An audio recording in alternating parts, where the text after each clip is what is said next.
नमस्कार, मैं अंजना और आप देख रहे हैं हरियाणा लाइव टुडे। आइए रुक करते हैं आज की प्रमुख खबर की ओर। परिजन को मलाल, आरोपी जमानत पर खुले घूम रहे, सीबीआई मर्डर मोटिव नहीं ढूंढ पाई। हरियाणा में टिकटॉक स्टार और बीजेपी नेता सोनाली फोगाट की मौत को आज 3 साल पूरे हो गए। इन 3 साल में सीबीआई लंबी जांच के बाद सोनाली के मर्डर को मोटिव यानी वजह का खुलासा नहीं कर पाई है।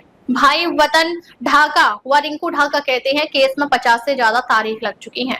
साल 2022 में 22 से 23 अगस्त की दरमियानी रात में सोनाली की गोवा के अंजुन बीच पर कर्लीज रेस्टोरेंट क्लब में मौत हो गई थी। ड्रग्स की ओवरडोज मौत का कारण माना गया। उनके परिवार ने सोनाली के पीए सुधीर सांगवान और उनके दोस्त सुखविंदर सिंह पर मर्डर के आरोप लगाए थे। सीबीआई ने जांच के बाद दोनों के खिलाफ चार्जशीट पेश की। हालांकि 8 महीने बाद ही आरोपी जमानत पर बाहर आ गए।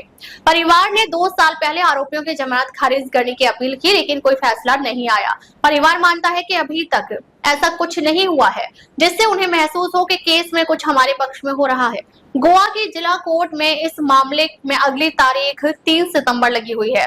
अब तक 50 से ज्यादा बार मिली डेट। ढाका ने बताया कि अब तक 50 से ज्यादा बार कोर्ट से डेट मिल चुकी है। सुधीर व सुखविंदर को जमानत नहीं मिली थी, तब हर 14 दिन में सुनवाई होती थी, मगर अब लगभग हर महीने डेट मिल रही है। आरोपियों को जमानत मिल गई। पहले शर्त थी कि गोवा नहीं छोड़कर जा सकेंगे, अब गोवा छोड़ने की भी परमिशन मिल गई है।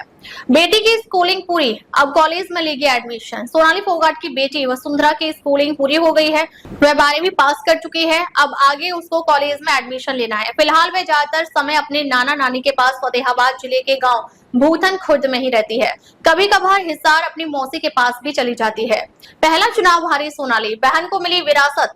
सोनाली फोगाट ने 2019 में आदमपुर में बीजेपी के टिकट पर विधानसभा चुनाव लड़ा, जहां वह कांग्रेस के कुलदीप बिश्नोई से हार गई। कुलदीप अब बीजेपी में शामिल हो चुके हैं। सोनाली की मौत के बाद सोनाली की राजनीतिक विरासत बहन रुकेश पूनिया को सौंप दी गई है। रुकेश ने चुनाव लड़ने की घोषणा की, लेकिन बाद में पीछे हट गई। वह कांग्रेस में शामिल हुई और आदमपुर से टिकट मांग रही थी, मगर उन्हें टिकट नहीं मिला। हालांकि अब उतनी सक्रिय नहीं है।